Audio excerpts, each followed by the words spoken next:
Carla Green versus Dustin Mickles and Antoinette Mickles.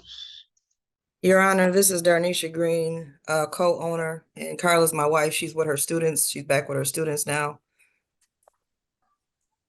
Okay, well,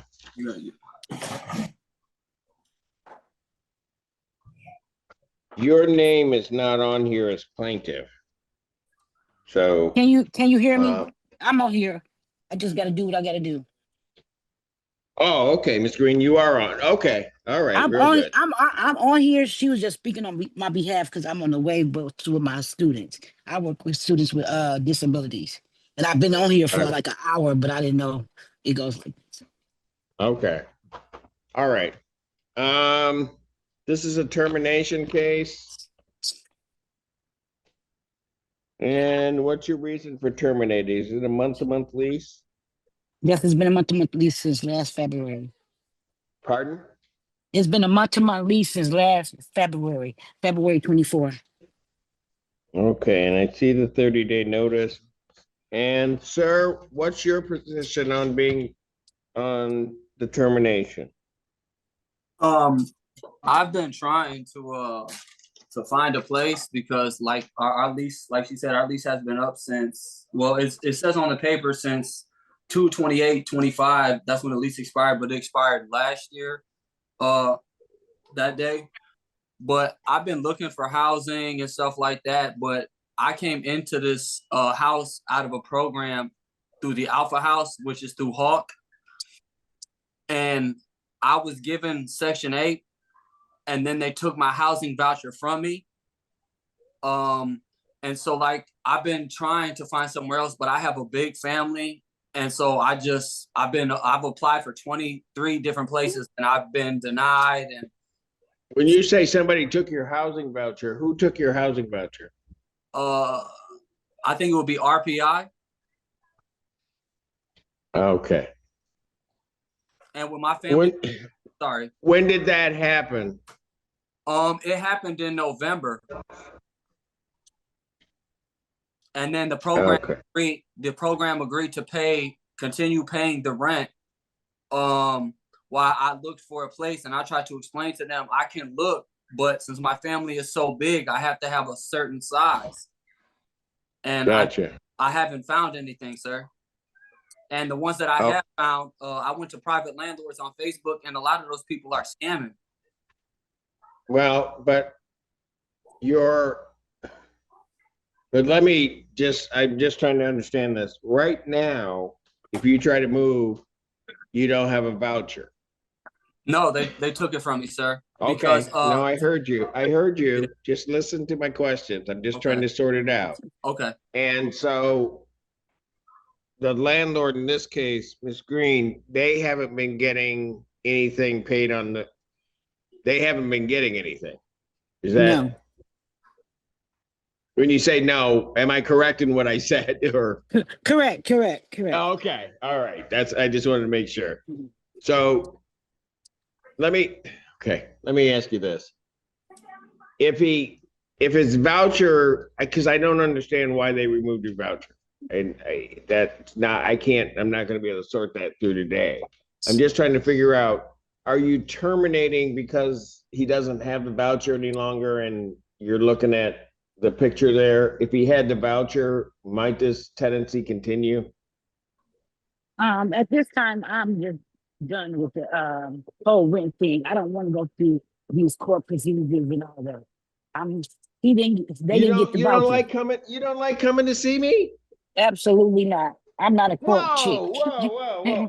I'm now okay, Ms. Green. Now I'm hurt. It's nothing towards you, but I'm just not. But I got the family really they took care of my property and everything. It's just like the system failed them, and I feel bad about it. But like I don't want to go through this whole process. You mean in terms of the voucher being taken and? No, they was in the shelter program from the beginning. Okay. And the lady, their worker, didn't ever follow through on anything, and so when she was the person that's supposed to help them get the voucher and help them. She failed them. I told this young man, I told him it seems like she could do something legally with that, because how do you end up in a shelter and still end up homeless? Yeah, no, I hear you. And that's why I was asking the question I was asking, Yeah, because of something that Mr. Mickles said. Because it yeah. sounds like as long as the voucher was there, things were okay. But something happened with this voucher and the worker. And Be- that, Mr. Mickles, how many people do you have in your household? 9. Oh boy. Okay. One of which is a 3-month-old baby. Okay. All right. Here's what I'm going to do. Have you talked to legal services at all? No, sir. I tried to do some research about it, but I really haven't had much time because, like, we have been packing the house up, and like I work midnights, and my kids. All right. Listen. I haven't been able to. Write this number down. One moment, sir. Your Honor, Yes. this is Darnisha Green, the co-owner. What my wife is not sharing with you is that we haven't received payment. And like we feel for the Michaels family, but we can't afford both homesteads either. We have 5 people in college. Okay. Was anybody listening to what I just said?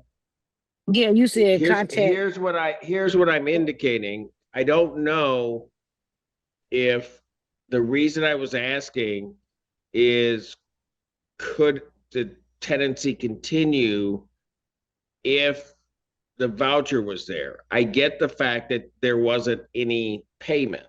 I understand that because And the that's- voucher got taken. Oh. My only question is why was it taken?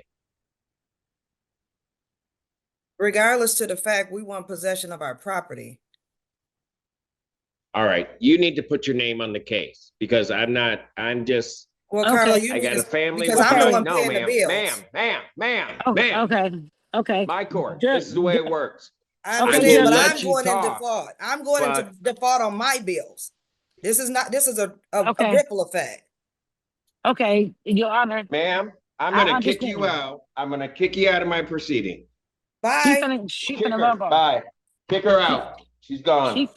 She finna log off. I apologize. For that, Judge.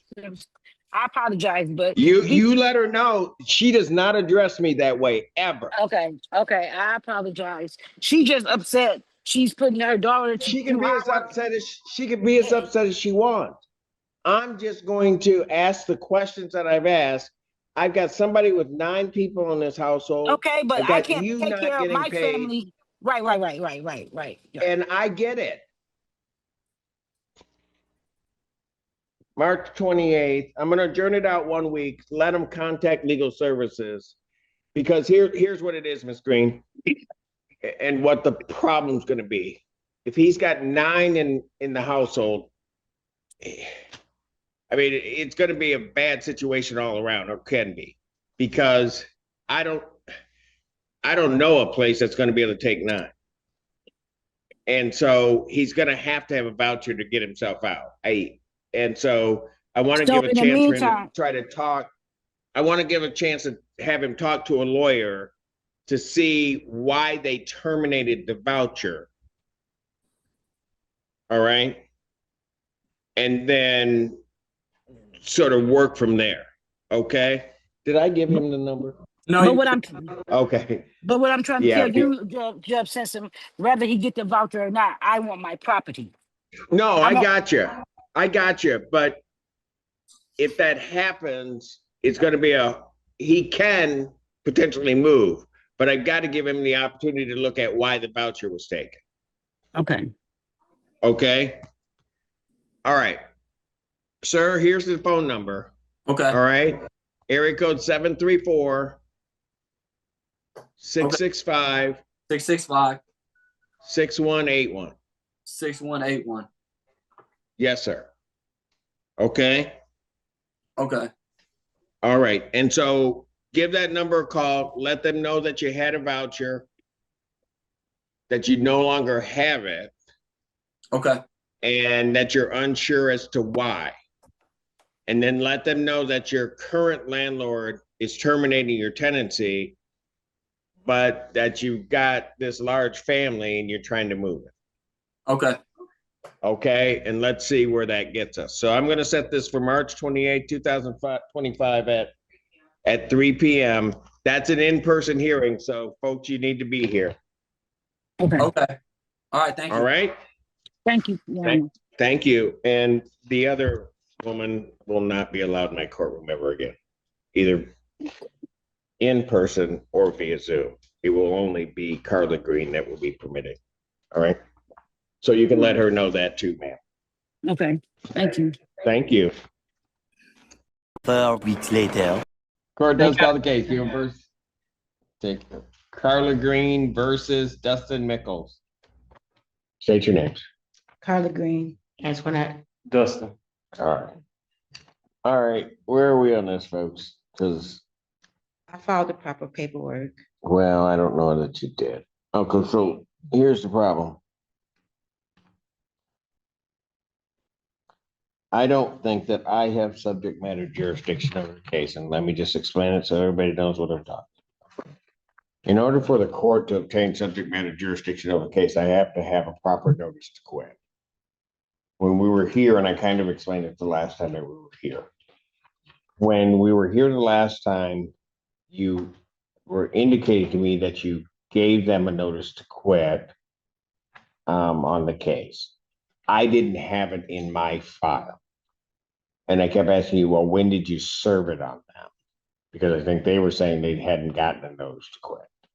So I said that I had to have the one that has the proof of service on it.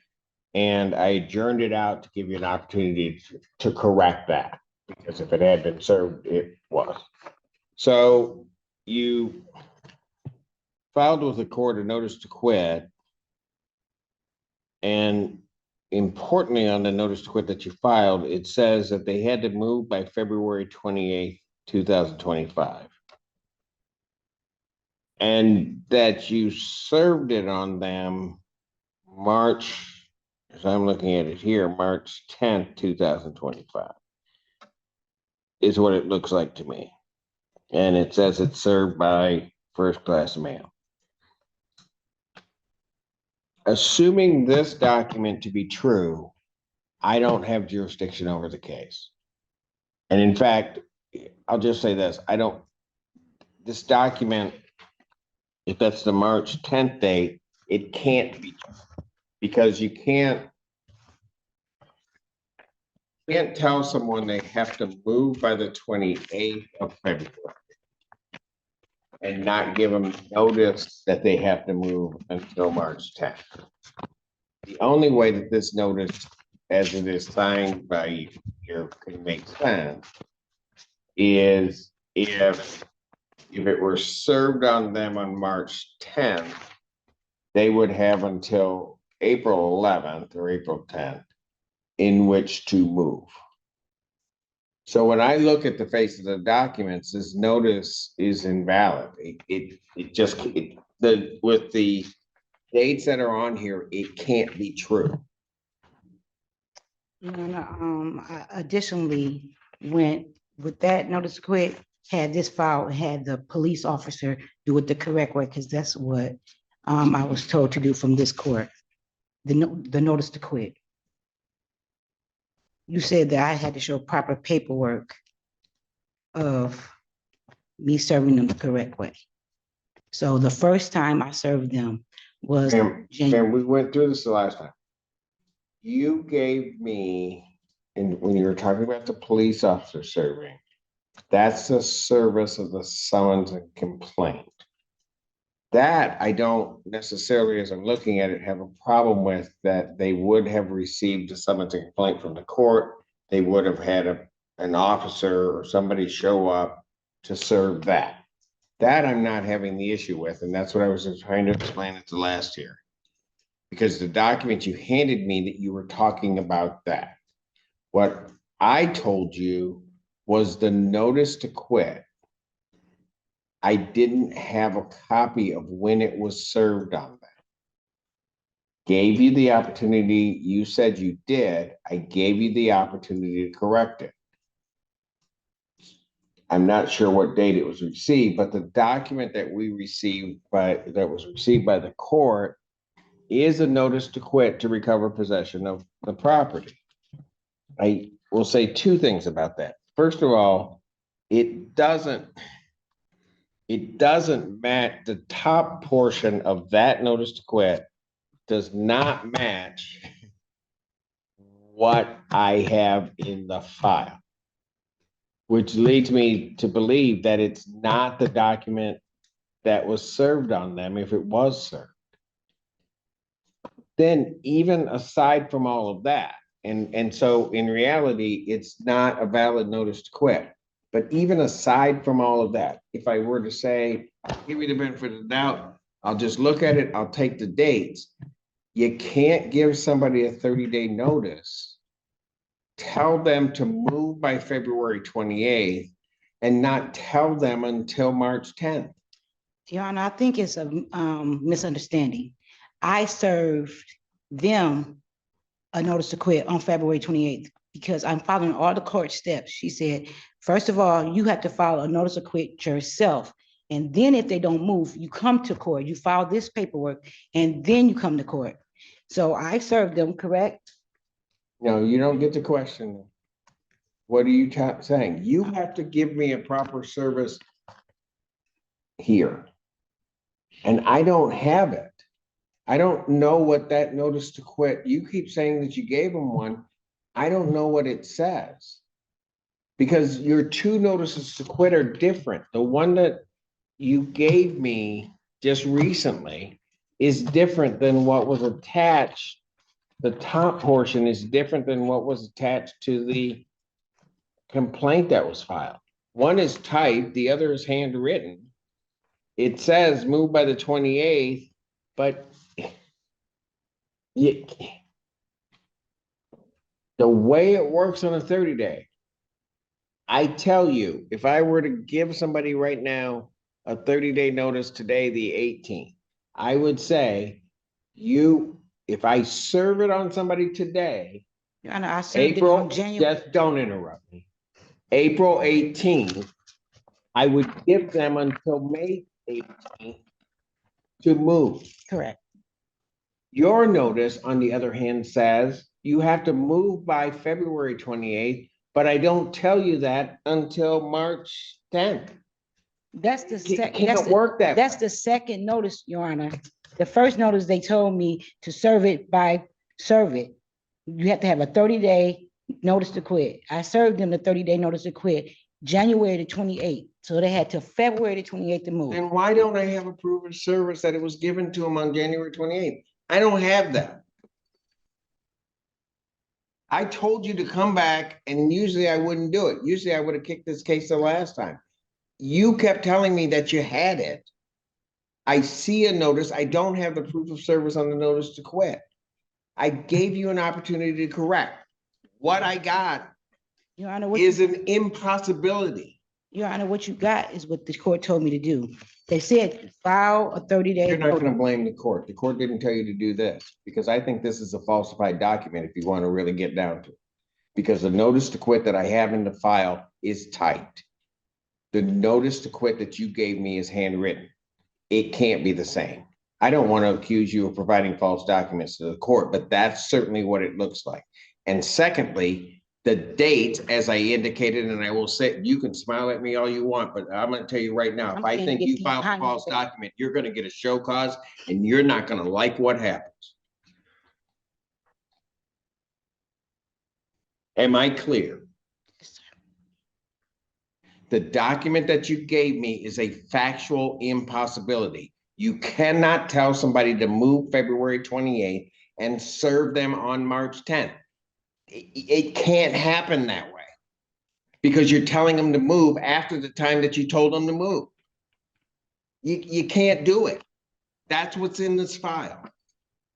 So giving you an opportunity to do that, I've given you an opportunity to correct it. You failed to correct it. I will state on the record, I think you've provided to the court a false document. This court lacks subject matter jurisdiction pursuant to the cases decided by Michigan Supreme Court. I don't have jurisdiction over this case. The only thing that I can do is dismiss it. This case is dismissed for lack of subject matter jurisdiction. Thank you. What'd you say? Ma'am, you better bring her back here. Bring her back here, Alan. Your Honor, Yeah, go back there someplace because when she comes back in here, it is gonna be a mess.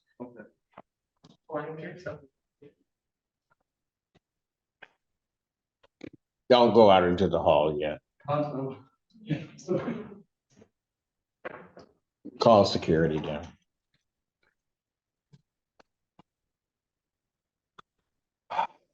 Twenty minutes later. sorry to interrupt. Your Honor, are we allowed to leave you? I'm not clear what's going on out there. Okay. All right, so if you just sit tight, he was trying to explain something to me. I was trying to finish up that case and do we know? We do not, sorry. Would you like me to?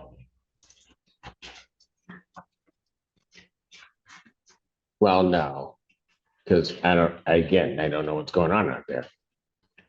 All right, you two, since you're the one that caused my troubles. No, I'm kidding. You two sit right there until we tell you to leave. All right? So that'd be simple. The rest of the people here are probably for my next block, which I'm just gonna let you know right now is gonna be a bit delayed, but I will get it called. And I'm gonna step off the bench and try to figure out exactly what's going on. Okay?